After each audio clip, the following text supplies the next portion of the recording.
Hey everybody, it is my 11th month update. For people seeing this for the first time, this is kind of how I've been documenting my experience with coming off of benzodiazepines. Valium in particular was the one that I used for about 5 or 6 years. In the beginning, things were really bad. If people have seen my previous videos, there were some pretty hard days, a lot of stuff I went through. I've experienced the majority of the symptoms that you can read about when you look up benzodiazepine withdrawals. And it's been a long road. It's been very hard. And I am starting to see things improve and get a lot better. So that's why I wanted to make this now, as opposed to waiting for the 1 year mark, which is what I was going to do. So I'll do a quick recap again. I started out taking Xanax in 2011. I was on it for like a year, had interdose withdrawals. I switched to Valium to taper off. I did that for like 2 or 3 years. Then I was clean for a couple months. I got back on. And I was on for another year, got off. I was clean for 2 years, and I was drinking. Didn't know you weren't supposed to drink. Took Valium again for 2 weeks, and then I cold turkeyed the 2 weeks of the Valium, which was at 10 milligram dose. And by that time, by starting and stopping so many times, and with the combination of alcohol use, it messed me up pretty bad. I guess they call it kindling. When you have that bad reaction to the benzos again after stopping and starting them so many times. So that's where I'm at now. That was 11 months ago. I didn't think I was going to make it through it. I thought I was going to kill myself. I thought I was going to die. It messes with your mind in ways you didn't think were possible. The panic attacks, the fear, the sensations in your body, the pain, the insomnia, it's like it hypersensitizes every portion of your body. So even something tiny like a stomach ache or like something that you wouldn't really think about before becomes amplified, because your nerves are just so sensitive, and you have that fear. The fear is one of the hardest things to deal with, because it's like, I don't know what the benzo does with the portion of your brain that regulates fear or whatever, but for some reason it seems to be amplified the entire time you're in withdrawal. It kind of comes in waves and stuff, but I was getting hit with waves of fear constantly, every day, and it's your worst fear, which my worst fear was the fear of dying. And so I had constant fears of death, the afterlife, like what's going to happen when I die, things like that. It was almost an obsession, to where my mind was just stuck in this cycle of obsessing about dying. And when I thought about it, I would get these waves of fear. And I mean, that was just one of the many symptoms. That was the one that just kind of stuck with me the whole time. There was the nerve pain, the insomnia, the inability to eat foods. I lost 40, 50 pounds. I was down to 110. And I mean, I'm 5'10", I'm 32 years old, so that's pretty underweight. Surprisingly, I was able to go back to work at 3 months off, but it was incredibly difficult for me. And I pretty much had to force myself to do it. I didn't have any other choice. So now I'm making these videos to keep updating everybody on what I've been through and where I'm at now, because I still have people, I still see people posting on like benzo recovery sites. Like I follow one on the reddit.com. There's like a benzo recovery group in there. And I see people posting about if their symptoms are normal, or if what they're experiencing is normal, or why they're having these symptoms when they've started and stopped use after so many times. And I've linked a few of them to my videos just to share. I mean, you can't start and stop these. You can't cold turkey these. You shouldn't be on them for long term, and I know there will be people that disagree with me on that, and that's fine. Everybody has their own opinion, but I believe in the long term that the benzos will catch up to you, and I don't think you can get past that. You can't be on them unless you. I mean, maybe if you want to keep taking them until you die, but if you're taking benzos, I mean, you're robbing yourself of living a full life. I mean, you're not experiencing reality in the way it should be experienced.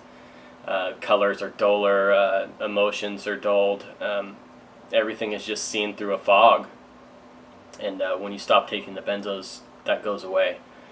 And you can finally start to see life and live life as it's supposed to be experienced. And that's one of the things I look forward to most when I get off of this stuff. I've noticed slowly, like my cognitive abilities have started coming back. I'm able to experience more emotions. The nerve pain's gotten slowly better. So I mean, all my symptoms were up here for a long time, and they would kind of fluctuate and spike to that very high, just waves, I guess, is what they call the withdrawals. They call it waves. And it would freak you out because you think things small, like eating a piece of bread, are causing the waves, but I think they just happen anyways. Like I truly don't know the mechanics in the brain and like what's happening. I've done a little bit of research on like GABA and the receptors and how all that's happening, and how if there's excess glutamate, it can hyper-excite your nervous system, and that's what causes the symptoms. But I don't know. I've had a lot of people argue with me about, I guess, symptoms.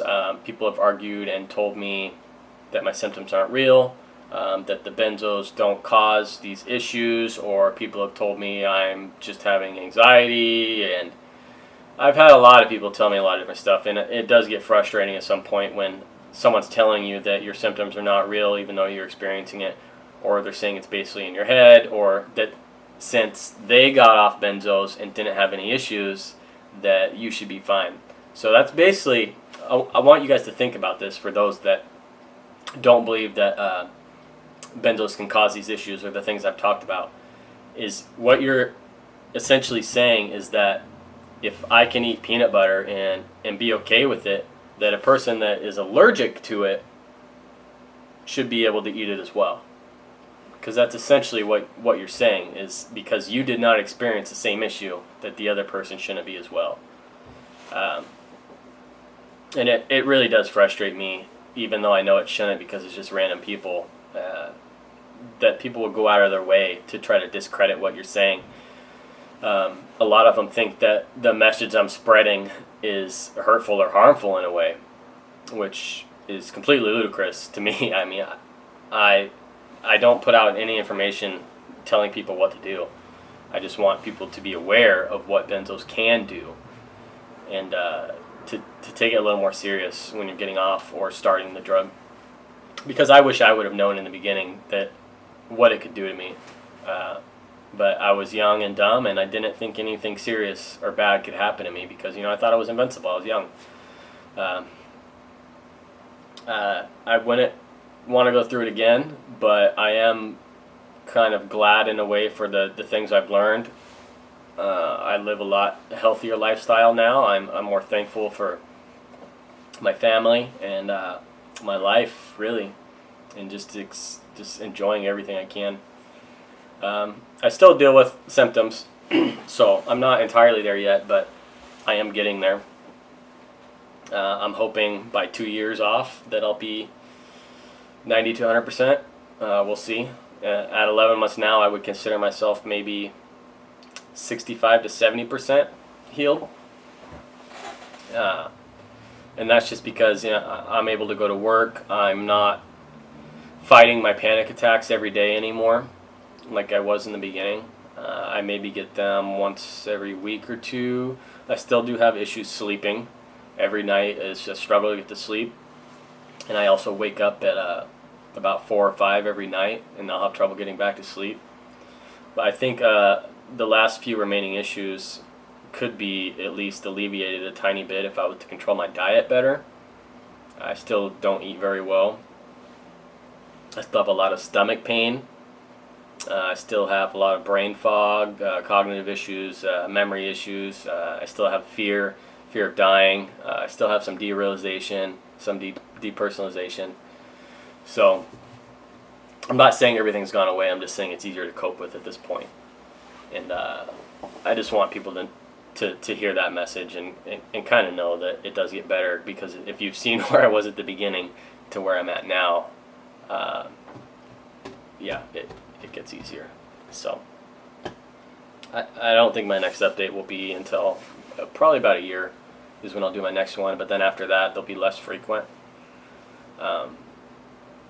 Again, I encourage anybody that needs advice or support in any way to reach out to me. I mean, I'll do whatever I can, but I'm just some guy on the internet, so if you need help tapering or advice on your dose or symptoms or stuff like that.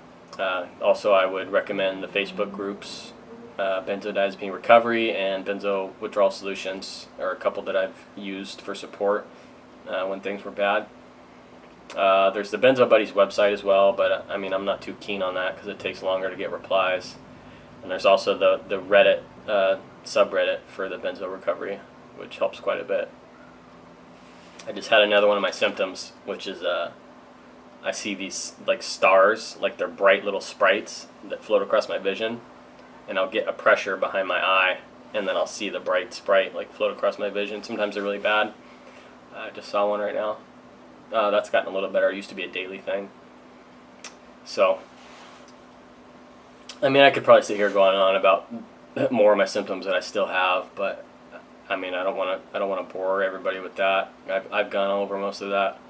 This is kind of just to update you guys on where I'm at now and where I've been, and to keep kind of spreading awareness in a way. So I appreciate everybody that's kind of stuck with me through this and giving me advice and support, and I feel for you if you're struggling with this as well. So just know that it does eventually start to get better, so just hang in there.